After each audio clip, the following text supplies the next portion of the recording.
Hey everyone, welcome back to the Niche Pursuits podcast. We are recording an episode of This Week in Niche Pursuits News.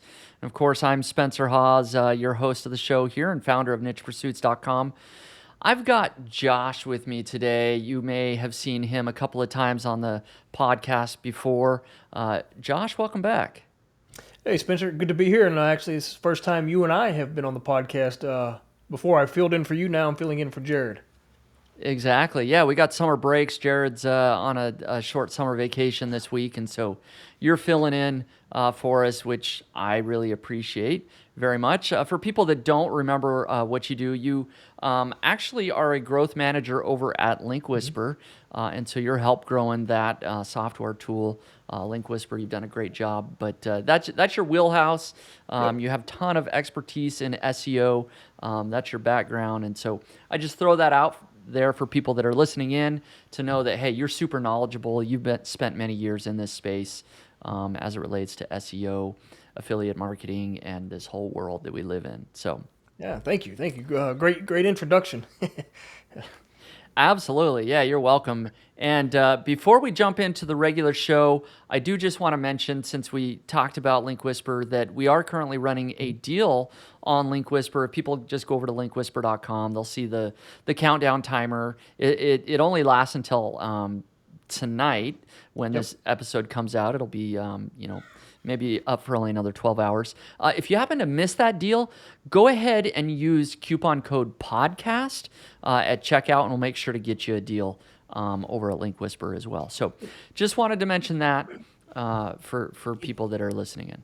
I think one clarification for the people listening is, if you catch the deal when this podcast goes live today, you do not need a coupon code. It'll automatically be applied at checkout, but if this is past, if you listen to this later on, then you will need to enter the coupon code podcast. Yep, good clarification. So, like all episodes, we cover really three main areas. First, we talk about the news that's in the industry, just things that are happening in the digital marketing space, and there is a lot of things that are very interesting this week, again, to cover, and so we're going to jump into that. And then the second thing that we like to cover are shiny object shenanigans. These are things that we're working on the side, our side projects that maybe aren't our main focus, but that we're putting some time in, hoping to grow. And then the third area that we're going to cover at the end, which is always my favorite, is weird niche sites. Each of us cover one weird niche, just a site out in the wild that we found that's either weird or that's just maybe very niche and narrow and just doing extremely well. And so we've got a couple of good niche sites. So be sure to stick around until the end because we're going to talk about those as well. So having said all that, what do you think, Josh? Should we jump into the news? Yeah, let's go. Before we jump into the podcast, I wanted to let you know that today's episode is sponsored by Search Intelligence. Here's a short clip of Ferry from Search Intelligence showing you how their agency built digital PR links to a client's website. What a crazy campaign. How to Sleep on Your Back. This campaign got us links in Huffington Post, Glamour magazine, Mirror, and lots of other great news publications. Let me show you how we've done it. It was so simple. Our sleep client provided us with expert commentary about how to train yourself to fall asleep on your back. They also gave advice on why it's best to sleep on your back. Once we've had this information, we went to Muckrack and searched for journalists that consistently write about sleep and well-being. We've sent these journalists the advice provided by the client, and within one day the links started flowing in. Glamour magazine, a DR81 website, picked it up. Huffington Post, DR88, Mirror UK, DR90. A massive avalanche of links blasted through our client's website with this simple yet effective campaign about how to sleep on your back. I hope this inspires, and I hope you'll use this technique to land massive links to your or your client's website. If you want similar link building PR campaigns for your website, head to search-intelligence.co.uk and get in touch with them now. So first up is Google did an earnings call just this week where they released their quarterly earnings, and Google's doing quite well. For those that are wondering, earnings are up and things like that. But what is very interesting to us as SEOs and affiliate marketers is that Sundar Pichai talked a lot about their search generative experience, so SGE for short. That's their AI results that are happening live in the Google SERPs. And so I have to give a hat tip to Marie Haynes. She did a great summary of the earnings call and pulled out all the snippets where the CEO, Sundar Pichai, was talking about the search generative experience and how he views it and the results that they're seeing. And so I'm going to share my screen, and it's just going to be an article that Marie Haynes wrote again. So hat tip to her, mariehaynes.com, where you can check it out. And you should definitely follow her on Twitter. She's always tweeting great things and great sort of news items. And so there was just a few quotes that I thought were interesting, and let's see if I can find those quotes here. First, the search generative experience, basically, while it's exciting new technology, we've constantly been bringing in AI innovations into search for the past few years, and this is the next step in our journey. And so the overall mood and message that Sundar Pichai was making is that things are going well from their perspective with the SGE, the search generative experience, and it's getting better and better. They have new models that are coming out. The Gemini is their new sort of large language learning model. They've got Palm 2. They're just going to be constantly improving. And so what we see today is not what we're going to see in a few months from now in terms of they at least say that it's going to get better, it's going to get faster, it's going to get more accurate. And the overall sort of mood and message is that, here it is in bold, that user feedback has been very positive so far. But I think we have to take this with the context, as this was an earnings call, right? It's he can't come on the call and say, hey, the product is really not that good. We're getting beat, or we could maybe get beat. And I also need more money to continue to try to develop this because I don't want to lose, right? So it's, I think it's very interesting. And then we see, like on SEO Twitter, is most people do not like it. They do not get good results. But further in the article, like Marie had something where because they're using the Google Lens with Bard, she could upload a picture of onions, and it was like, hey, why does this keep happening every year? And it gives her the 3 or 4 different reasons why it could be happening, and that's pretty helpful, right? And it's really interesting. And then they were also with the Palm 2, the language models, they said they're going to get more into video, be easier for them to, I guess, to get the information from videos versus trying the way that we're currently doing it, or the other AI models are currently doing it. I think it's going to be interesting to see, and I don't think they're going to stop, right? This is going to be the future. And he does mention, right, that ads will still play a big part of this, and that sending traffic to businesses and websites, they still want to do that, which, of course, right now it doesn't look like that. Right. So it is interesting to think about his perspective, right? Like you nailed it. He's the CEO of the company, so of course it's going to be a positive message. Exactly. And so it becomes our responsibility to think, okay, is the user feedback really positive? If we look at SEO Twitter, everybody's like, oh, this is, Marie Haynes gave lots of examples of, oh, this is, people tweeting like, this is bad, it's inaccurate information, old results are better, etc. I do have to wonder, is he talking about feedback? Like, have they done, viewed testing with normal users, grandma and grandpa, and, people that know nothing about SEO? Like, is the feedback good from them? So maybe, yes, that's the case. But we really don't know. I mean, of course, he's going to say it's positive, and you can pull positive feedback out of sort of anything. Exactly. As you look at that, but the one quote that I did want to read here that I thought was interesting again, is just we've obviously been focused on bringing this experience and making sure it works well for users. And it's very clear to me, first of all, as a user myself, there are certain queries for which the answers are so significantly better, it's a clear quality win. So I think we are definitely headed in the right direction, and we can see it in our metrics and the feedback from our users as well. So again, take this maybe with a grain of salt, but the CEO says it's a clear quality win.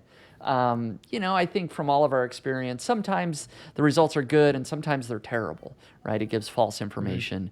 But I think the overall message, again, that we should take as SEOs is that they are not backing down from the SGE. Nope. They are doubling down on it. We're going to see it more and more. It's going to become the norm. And, we kind of just need to get used to it. It's going to be the new norm.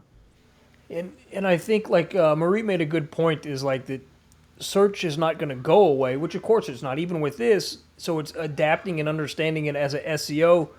But, early on, whenever they started showing like screenshots of what SGE was doing and looking like, they mentioned commercial a lot, commercial intent, and there was shopping results, right? So maybe the path forward is more e-commerce lean, right? Or be like the display sites and affiliate sites.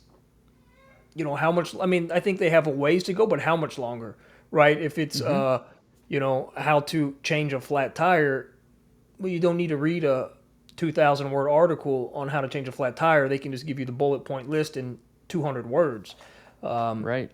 So I think it depends on, I guess, where you stand and what you're working on, or who you're working for. In like a brick and mortar business or a local service based business, for queries that there's just no way around it, right? If you're trying to find a AC repair guy, like AI can't solve that for you, Mm-hmm. Yeah, exactly. They do. They talked a lot about commercial intent and, of course, the ability, I don't have the exact quote here, but essentially the ability to serve ads. He talked a lot about Google has been an ad company for 20 years, and they're going to continue to be an ad company, and they're going to, of course, display ads and monetize the SGE results.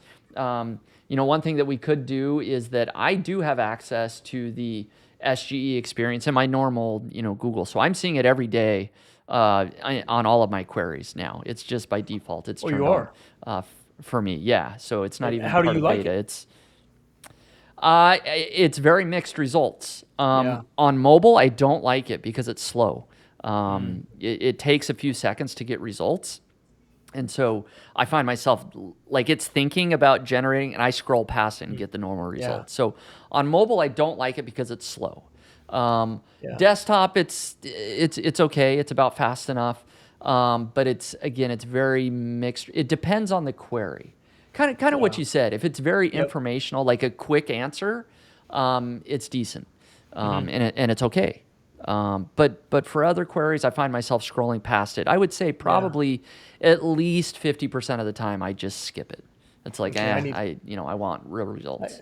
I need to check it out. I was going to say we could do some live tests right here if you want. Here best headphones for gaming. That should, it's generating. You can see. And it takes a while. I mean, look at this. This is like 10 seconds. In that article, they said it's 2 times faster now. So, here, it's like, looks like a shopping ad. I can't see what that website is. Good for recording audio. One, Steel Series. Yeah, I'm not sure. Okay, that's interesting because when I looked at the article from Marie, it's a lot of the screenshots that either she got from Twitter or that she used. The websites are CVS, Walgreens, or Amazon, or like Walmart. They're large retailers. There wasn't as many smaller, e-commerce shops, and it makes me wonder, right? If you're a smaller like DTC site, or if you're a drop shipper, right? Or are you going to be kind of phased out because like the authority that we know in SEO for these larger e-com sites are going to overpower you, Yeah. And it's interesting that when I click the results, it just pulls a pop-up here. It doesn't take me to the website, right? I've got to click again. I've got I come over here and then it's got, yeah, three the different big three. options. Yeah, The Best big Buy, three. Walmart, Amazon, right? And it's unclear. It doesn't designate that these are ads, anywhere, that these are shopping results, but maybe they are, right? Possibly, If yeah. people paid to be in position here. But I guess they would have to have something stating that, right? I would think so. That's what they do everywhere Yep. else, right? Maybe let's do one other query. Do we want to see a commercial intent or maybe an informational Yeah, let's try query? informational. Yeah. All right. How to change a flat tire. Okay, there you go. Okay, This so one it's did not video. generate Yeah. results. I can generate it, but let's try a different one. How to install a Ring doorbell. Is that gonna, no? Yeah, so that's interesting. A lot of these informational best, I'm just gonna let it finish. Best place to buy a mattress. Well, this is gonna generate some results Okay, for us. interesting. Yeah. And again, it takes a while. So this is more local result. I mean, at least you get the local pack. Yeah, these are all Okay, so yeah, local firms, local stores. So interesting. So I mean, that's good, I guess, for a local business, right? Maybe Mm-hmm. you still kind of have the map pack there. Yeah. And I think too, I mean, I guess one thing is if you were, like you and I have talked about this, right? It's just owning the customer, right? Is if you have something where you own the customer and you have a brand, like if you are actual like a DTC brand, or if you have your own products, your SaaS or whatever it might be that you're selling, in the end, I mean, I think now is maybe more important time than ever to try to maybe lean that way. I mean, of course, you're not getting all the traffic that you would try to maybe get by content marketing and stuff like that. Yeah, absolutely. I mean, owning the customer, I think, is where people should go. And then this last, best survival knife, we broke it. It says it's not available. It tried to generate it and there was no results. So, so there you go. So yeah, interesting earnings call. That's kind of what's going on. But I guess the message is that, hey, Google is at least saying that they're going to invest and double down on SGE. So don't expect it to go anywhere anytime soon. The next big news topic that happened this week is that Twitter rebranded, changed their name, is now X. Something like that. I don't know exactly what's going on, if I'm honest. Elon Musk has big ideas. And, if you go to, I don't know why anybody would, but if you went to x.com, it now redirects to twitter.com. If you go to Twitter, it's got the X logo, so they've rolled that out, but it's still twitter.com. Something interesting about the X logo is that Meta has a trademark for X. I heard that. Yeah, it's in one of these articles, right? It said that, so it's like, I mean, that just could be very interesting. I guess in the future, right? It's your competitor is using your trademark for their logo. Yeah, they really do need to get in that cage match and just duke it out. Winner gets who gets the trademark? Yeah, everything. So yeah, that's the big news is Twitter. So maybe I'll share my screen. There's lots of articles that are on this, and I'm sure most people have heard about this. At least if you're using Twitter, you've heard about it. Just here's one article. They've rebranded to X, and they changed the logo, as we mentioned, and all that it's, I don't know, there's a line in here, but essentially Elon Musk has a grand vision for what X should become. Basically, the everything store, the everything brand. He wants it to become a brand that you can send payments, you message each other, you shop, you microblog, it's the Twitter. And so it's becoming the everything brand. They haven't added any of those new features yet. It doesn't do anything different. It's just Twitter with an X logo at the moment. But I guess the vision is to make it this massive, massive brand that does everything. And one thing, right, these articles mention is he's had this idea since 1999. He tried to, and he tried when they did PayPal, right? He wanted to be X.com, but they're like, okay, no, we're going to go with PayPal, and nobody would do it with him back then. But I guess now he's got the money, and so maybe he's just going to go out and do it on his own now. Yeah. I mean, I think it's super interesting. It's we can sit here in an armchair and say, man, this guy has no idea what he's doing. He's destroying Twitter. But then at the same time like he has like the largest electric car company. He's sending rockets to outer space. So he's doing something. He knows how to do something, whether it, I guess spills over to a social media network or building this massive network. I think it's going to be interesting to see. Yeah, if anything that we've maybe learned as a takeaway from Elon Musk is that when he has an idea, he acts quickly and he implements it, right? We've seen that over the course that he's owned Twitter. He's made so many changes and so quickly, firing tons of people and then bringing new people in and now changing, the brand itself. It is interesting. I'm going to share a tweet by Walter Isaacson here in a second.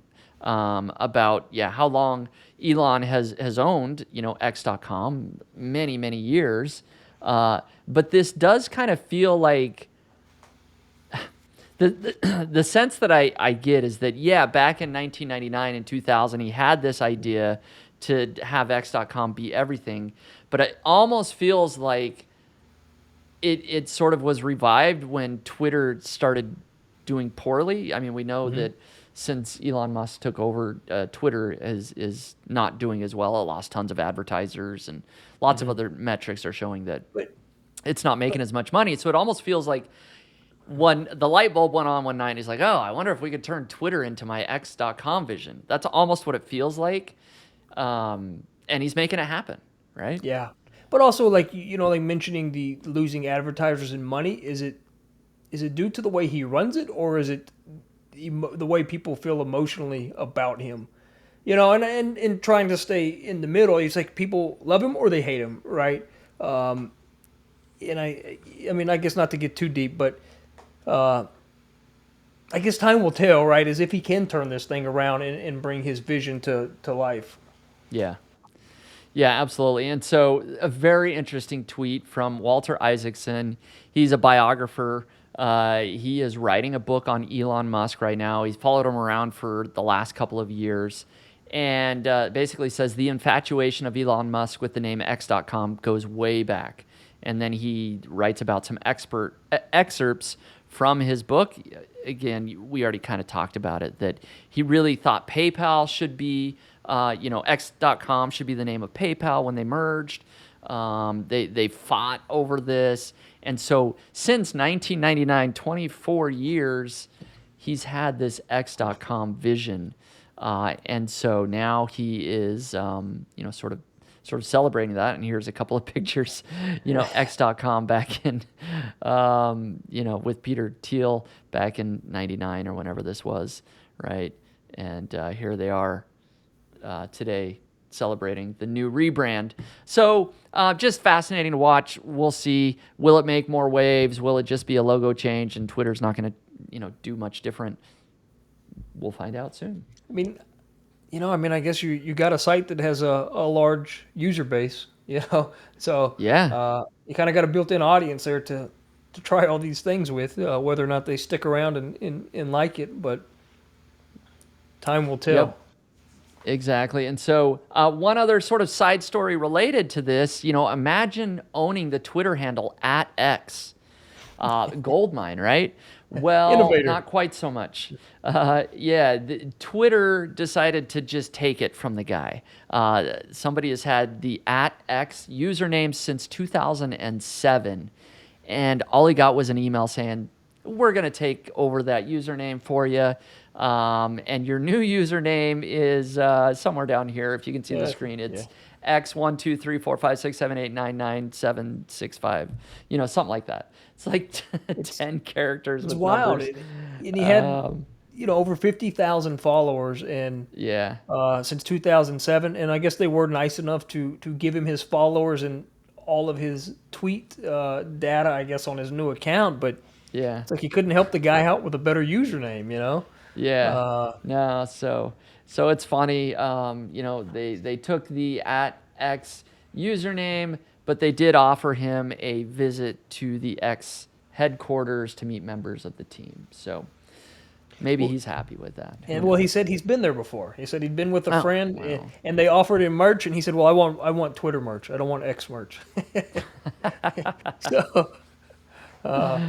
Oh, I love it. That's where he'll get his money, selling his Twitter merch on eBay. There you go. Yeah, it's going out of style. Very good. So that primarily covers the news that we wanted to share today. Those couple of big stories. Always changes happening. So next we are going to chat about our shiny object shenanigans. But before we do, I wanted to give a shout out to a couple of people that have left reviews. We always love getting reviews on the podcast. And so if you are listening to this, go over to Apple Podcasts, leave a review, and you will have the opportunity to have your review read on the podcast live. And if you mention your website, we'll mention it if you want. These couple that we got recently don't have their website, but I'll go ahead and read them anyways. 5 stars, great podcast. Niche Pursuits is a great podcast. I love listening to it on my long runs. I think we've run over 100 miles together, and it helps me come up with new ideas and strategies to bring back my business. So thank you so much for the review there. And then one other one here from eTravel Tips. I don't know if that's the website or the name, but it's eTravel Tips. Just says, best podcast for niche sites. I'm a longtime listener and have tried multiple podcasts. I really appreciate the wide variety of content and guests on the show. Thank you, Spencer, for all that you do. So thank you for leaving those reviews. And again, people can go over to Apple Podcasts if they want to leave a review, and maybe we'll read yours on the next show. I wanted to let you know that today's episode is sponsored by Search Intelligence. Here's a short clip of Ferry from Search Intelligence showing you how their agency built digital PR links to a client's website. We got 20 links and placements on massive websites such as The Express, Mirror, Daily Record, and many more, with a campaign about the pros and cons of popular diets. How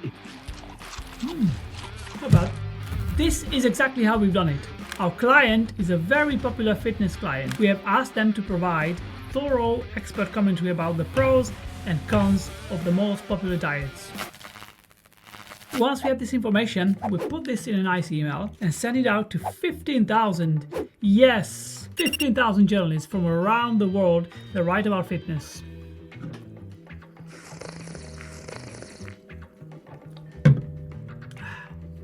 So good.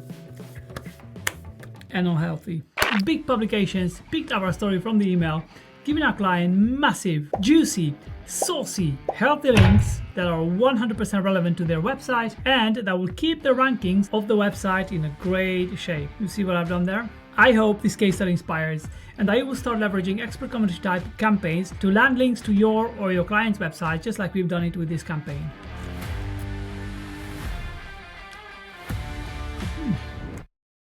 If you want similar link building PR campaigns for your website, head to search-intelligence.co.uk and get in touch with them now.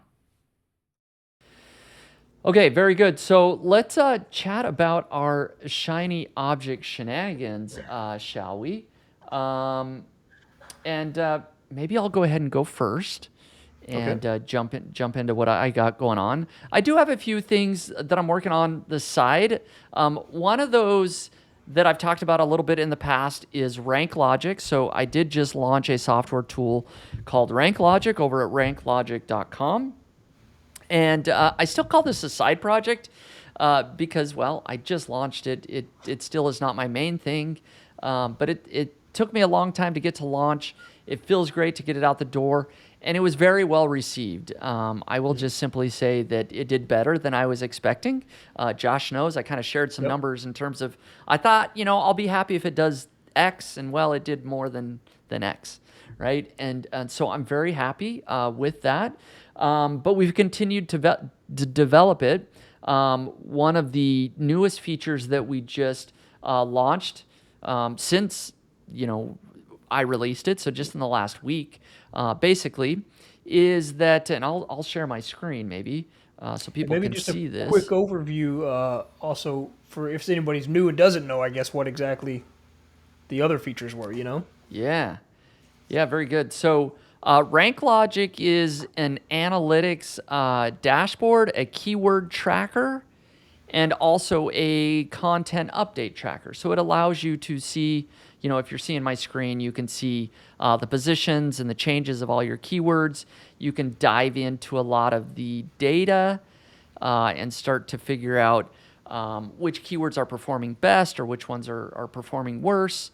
Which new keywords should you target? And then it automatically tracks content updates for you and notates events on your graph if you want to see when you've made those content changes. And then it allows you to slice and dice the data in a lot of different ways. And so you can select a specific author, and you can see how the content is performing for a individual author on your website. But the two new features is this categories and tags filter. And so I can now see exactly how much traffic all the content from one specific category is generating on my website. So I have a category called Start a Business. It's kind of a catch-all for a lot of things that are related to starting a business on my website. And so I can, just like that, I can now see that, okay, this category is generating, 4,000, 3,800 clicks per day, and I can see how it's trending. It looks like it's increasing, right? Which it's pretty cool. And then I can go to another category and start to see, okay, let's look at side hustles and start to figure out, okay, should I be writing more content in this category? Should I write less content? This sort of side hustle category is generating around 1,700 to 2,000 clicks a day, and it appears to be kind of flat this month, right? But I can go back and look at older history. The other thing is tags, right? So if you use tags on your articles, you can see how well a specific tag, what the traffic looks like. So anyways, I just wanted to mention that we're still working on Rank Logic. It's again, a side hustle still at this point for me, but we just came out with a couple of new features. If people want to check it out, they can go over to ranklogic.com. It's coming in very handy for a lot of things, in particular, and I guess, Josh, you're using it for the same thing, I love it. Is grouping artificial intelligence content. I think both of us are kind of testing out, is AI content doing well? And so we can very quickly group that AI content together and say, okay, that's generating, an extra couple hundred clicks a day or whatever it is. Yeah, and I love the category and tag feature, so now I can go and see, which categories are, like you just displayed it, right? But like which ones are performing better or, to double down on, especially with AI content, is like, okay, hey, let's put another 500 articles in this category. Right. Exactly. So, anyways, that's what I got going on. It's going well, but yeah. What about you, Josh? What's kind of your side hustle you're working on? Yeah, so like you mentioned, the AI content and sites. It just intrigues me, a lot, and people are having success with it, and then some people aren't having success with it. I think it's kind of hit and miss. I think at the end of April, I set up one site, as a new domain, 40-something articles, and then I just kind of left it alone. Nothing like, oh, wow, like I got to get back and get to work on this, right? A few clicks, impressions. Somewhere a month or two in, I think like 20 or so articles just got de-indexed. And then recently I put another 100, 150 articles on it. But then I have a site that is about 3 years old. It's a DR29. I did a lot of horror, and so I got a lot of the industry, good links, that I had last year that was getting about 1,000, 1,500 visits a day last year. Ended up getting hit towards like end of summer, down to like 200 visits a day. I essentially just kind of wrote the site off. I was done. I didn't want to mess with it. Let it sit, and then I'm like, okay, you know what? Like, why not just go ahead and put a bunch of AI content? Like, it's dead to me, so let's just see what happens. I've been kind of playing with my workflow, and I started here, I guess, July 10th. Google Search Console showed I had 321 pages indexed. And then now, July 22nd, I have 1,482 pages indexed. Whoa. So like my workflow, I've got it down. I can publish about 200 articles a day. And this is me, no VA. So I get up in the morning before going to work, and I publish about 100. And then at night before going to bed, I'll publish about another 100. Holy cow. So traffic is up in Search Console the last 28 days compared to each other, up 30%. Nice. But the interesting thing is it's not from the new content, it's the old content. So Really? Before I started doing this, I had 233 articles live on the site. And right now I'm over 1,500, 1,600 in there. But I'm using Rank Logic, and so I can go and I look at the data and say, hey, everything published after July 1st, because I mean, nothing has been published in about a year. So I can see everything published after July 1st, and like I can see, okay, hey, wow, some things are starting to rank.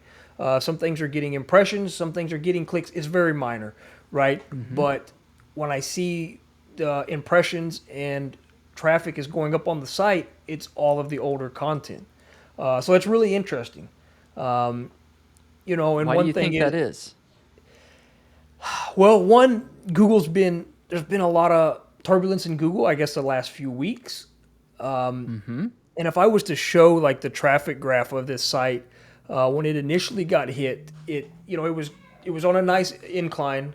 It just went and nosedived. I didn't touch it, did nothing. Months later, I looked in Search Console and they were having problems rendering my content. And then it came back. And then it just slowly started to fade out. The only thing I can think is, one, either turbulence or Google, or two, the fact that now I'm adding 200 to 500 articles in specific categories. I'm going in 3 categories, I believe. So the relevance that I'm building around these topics now is helping bring up the old content, maybe. I mean, that's kind of what I think. Yeah. Getting some topical authority a little bit, right? You've got related content in the categories. Yeah, because I mean the categories. There's people that have sites on these specific categories, 200 to 300 pages, right? And now I'm getting 200, 300, 400, 500 pages on that same topic in one category rather quickly. But I don't know. I mean, it's still early to tell. This has just started like this month, so we'll see in the next 2 or 3 months. I think for whatever reason, I have my head set on getting to 5,000 articles. That's a nice round number. Yeah, it's so to get there, I mean, I'm spending about anywhere from 4 to 7 cents an article, and then my time. So it's not like it's costing me. Not costing me a lot of money. We got to stop. There's too many listeners that are like, okay, how is he producing this much content for 4 to 6 cents an article? So spill the beans, Josh. Like, you got a secret tool, or you got, I don't know, slave labor that works for free, or like what's going on? Right. Well, AI, the robots. Okay. So I am using 2 tools. So I use Koala. Not an affiliate, not endorsed, right? I do think it is one of the better AI tools on the market. I did get into their lifetime deal. I took a gamble, and he's continued to develop new features. Very impressed with what he's doing. So I have 500,000 words a month with my lifetime deal. If I use GPT 3.5, I think it gets me around 150 articles at 2,000 words or whatever. That math is off, so maybe 200 articles, right, a month. If I use GPT-4, it's 5x the credit, so I get very little. I'm using 3.5 there.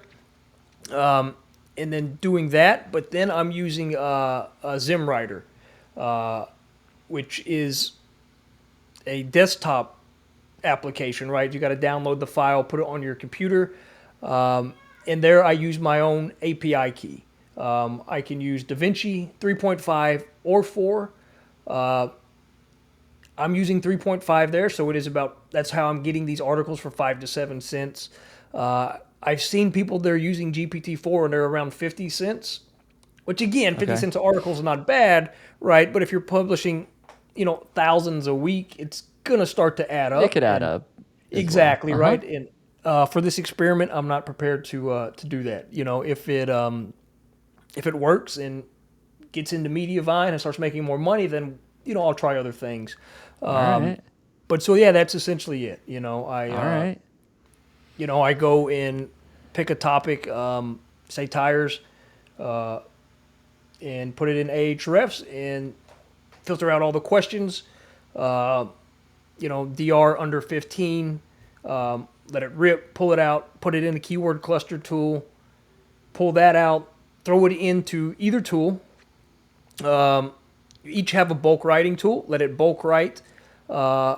Koala will send it to WordPress. ZimWriter won't, but there is a free WordPress plugin that can import them. And just to clarify, I am not editing anything, right? I literally just... This is a side project, right? It's this is just like an experiment. Like, let's see what happens. I know this isn't perfect, but let's go for it. Yeah. Yeah, I mean, I was previously invested a lot of money in the site, probably tens, thousands of dollars, right? Like with links and content and trying to do it all right. It got hit. And so now it's like, if I can spend a few bucks, $5 a week and publish 1,000 articles, why not? And it's fun. Exactly. And it's, it's something cool to talk about happening. and see, Yeah. and, I mentioned to you before, right? Like I got a buddy, he's publishing about 1,000 articles a day. And to see how fast his site's growing is unreal. So I don't know. I guess part of me wants to see if I could replicate that on a little bit smaller scale. Yeah. And see what happens. I think it's cool. It's always fun to chat about these, just cool experiments in AI. And we may have to bring you back on, and maybe Jared will go on vacation in another month, and we can have you back on and talk about this. Or if it does well enough, we'll just have a regular Niche Pursuits podcast interview and be like, let's dive into this. Yeah, we'll see how it goes. Yeah, that's awesome. Very good. So let's move on to our final subject of the day. We're going to talk about one weird niche. Our one weird niche site that each of us has found out there. And in my case, I don't know that it's weird per se, but it is an extremely successful website. And so let me share my screen here. And I'm sure we've all seen these types of websites out there. It's basically a convert something to PDF, like convert your Word document to PDF. It's pdf2go.com, the number 2. pdf2go.com is the website. And, on their homepage, free online PDF converter. They've got, a couple of dozen different things that you can do. Right, you can split your PDF, merge your PDF, edit your PDF, compress your PDF, convert from PDF, convert to PDF, right? All these different things. And of course, they rank really well in Google. If you were to search for, Word to PDF or convert Word to PDF, they rank really well for this term. I don't know if they're number one or not, but they rank really well. And they've got ads. I don't know if you can see it down here. They've got an ad here, and I think there's another ad block somewhere. There's a couple of ad blocks. I noticed right there in the navigation, it also has a pricing. So maybe they have a premium. I believe that they do have a premium. Yeah, interesting. Yeah. Right? So they've got some upgraded features. It looks like it's $6.50 a month. For file conversion, editing, and compression, right? So you must be able to get some higher quality editing or other tools. So it's still cheap, but once you see how much traffic their website is getting, you have to wonder how many people do convert to these premium prices. So I went over and I found both on Ahrefs and on SimilarWeb. SimilarWeb says that they are getting 8.7 million visitors a month. And Ahrefs shows that they are getting 11.6 million organic visitors a month. So I think they're getting at least 10 million visitors a month, probably, when you look between the two tools. It's insane, right? And if we look at some of the keywords, right, it's things that I mentioned, Word to PDF, PDF editor online, compressed PDF, etc. So just some quick math. If they're getting 10 million visitors a month, if 0.5% of that would convert to premium, that would put you at 50,000 paying subscribers a month. At $6.50 would be $325,000 a month. Plus the ad revenue, which is probably very low RPMs, right? Probably, absolutely. But incredible. So it's easily low to mid six-figure website a month. Yeah, maybe a 7-figure website a month. Like, who knows? Yeah. I mean, you have to think, even at 0.5%, maybe that's high. I don't know. For the most part, this website, most people just want to convert their PDF and move on with their lives. But I just clicked on the About Us page, and it takes you to a different website, QA Omgo. Anyways, and they are a whole company with tons of brands, right? They've got PDF to go, image to go, metadata to go, compress to go, right? They've got about 8 different brands. And it says every month more than 20 million visitors worldwide use our projects. Wow. Right? So I love websites like this that have developed like a simple little tool that you have to imagine that they started out as just one free tool. There was probably one idea, hey, convert Word to PDF or whatever the first thing was. And it took off and it just did really well. And so they built, okay, well, let's keep doing it. We're ranking in Google. We're getting links. We're getting traffic. I would love to have a business like this where I could just build some tool and invest, I don't know how much, let's call it $10,000 into some free tool that you just give away instead of charging. You just say, hey, I'm going to give this away. I'm going to get free traffic. I'm going to make money with display ads. And maybe there's some premium features. So I think it's a cool business. I love stuff like this. And here's an idea. Maybe reach out to that site and see if they'll come on the podcast and talk about it. That would be cool. That would be super interesting, Yeah. If I go over to their About Us, well, they got to contact us. But careers and everything. So they're probably a pretty big. You have to imagine they're a pretty decent sized company at this point. But there you go. I'd love. So if anybody knows anybody at PDF to go, put them in touch with the podcast. Let me know. I'll see if we can get them on.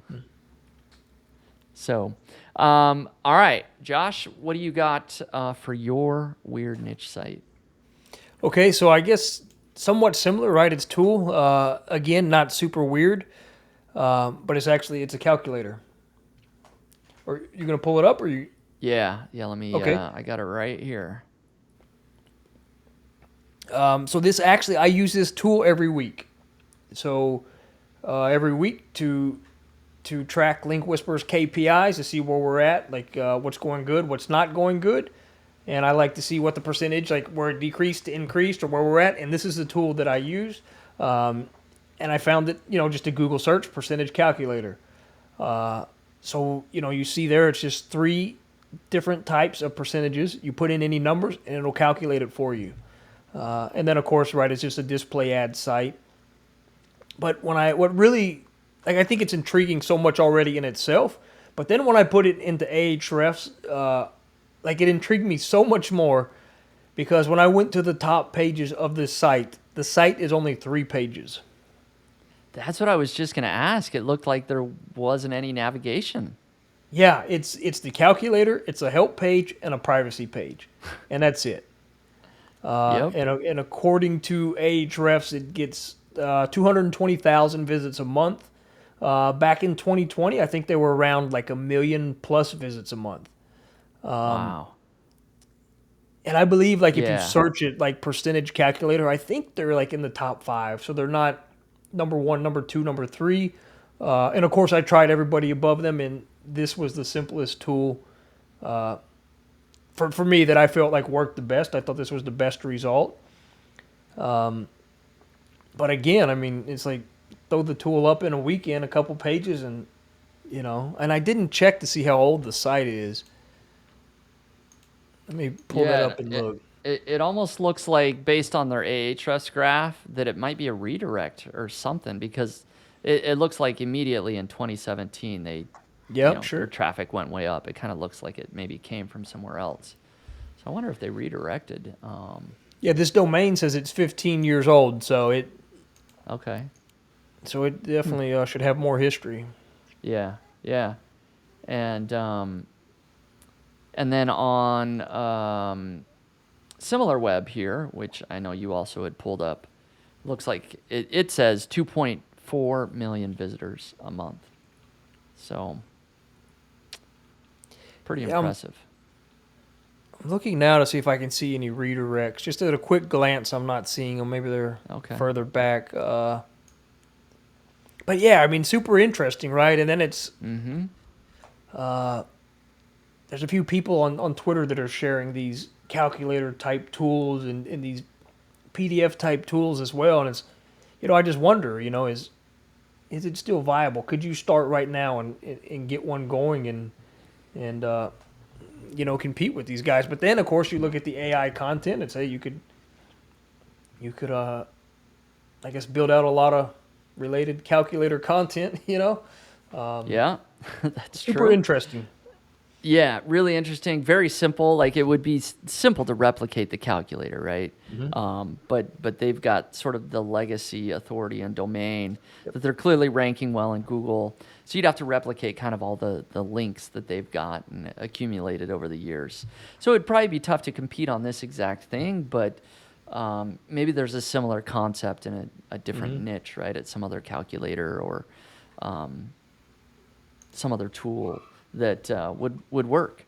But I love it. I mean, the website, of course, is just plastered with ads. I mean, clearly, there's like 5 or 6 ad units that keep refreshing, just right here. Yeah, but, they're everywhere, hey, And again, I imagine the calculator. Yeah, I imagine the RPMs are super low, But I mean, I bet you could just ask Chat GPT to build this calculator for you and throw it on a web page, and somebody try to rank it and let us know how it goes. That's right. Yeah, we would love to hear how your attempts go for that. But no, another good example of just a really unique niche site that if we were trying to estimate how much money this site was making, right? If it's getting a couple million visitors a month, gosh, I'd have to do some quick math there, but doing pretty well, even with really low RPMs, right? It's still making. It's a 5-figure site, low 5 figures, I would say for sure. Definitely over 10 grand a month, right? Yeah, I'm maybe thinking 20 grand a month, but 30 grand a month at $2 RPMs, Right. Exactly. So, not bad for something that this guy probably built 15 years ago. I wonder if these are the guys. I really do need to find them and interview these people on it would be amazing, right? And what else does this guy have? This ain't the only one, I didn't even try to see if there's any more links or what. Just J2 Digital at the bottom is the only so maybe search that and see if we could find him. Maybe there's something, or maybe in the privacy there's there you go. Publisher Jari Jokinen in Finland. So very cool. Yeah. I've got his address. I need to mail him a letter, and there you go. There's an email. Boom. Oh, there you go. Is that really his email? First name dot last name at j2.fi. Anyways, so maybe I will try to reach out to him and have him on the podcast. I think it'd be cool to hear about. So. Yeah, because I imagine spinning up 5, 10, 20 of those 10, 15 years ago. Just incredible, Yeah. Not a bad way to make a living. That's for sure. So, well, there you have it. I think we went through all of our subjects. We covered the weird niches. We covered the news. We shared our shiny objects that we're working on. So, Josh, thanks for filling in for Jared coming on and sharing your thoughts with everybody out there. Any final thoughts that you wanted to share before we sign off here today? No, but thanks for having me, Spencer. It's a good time. And, just a reminder tonight, the Link Whisper sale in. So go visit linkwhisper.com and save some money. Yeah, absolutely. So thank you, everybody, for listening. Hopefully you got some valuable information, enjoyed the show, and we'll catch you next time. Thanks. Today's episode is sponsored by Search Intelligence. Here's a short clip of Ferry from Search Intelligence showing you how their agency built digital PR links to a client's website.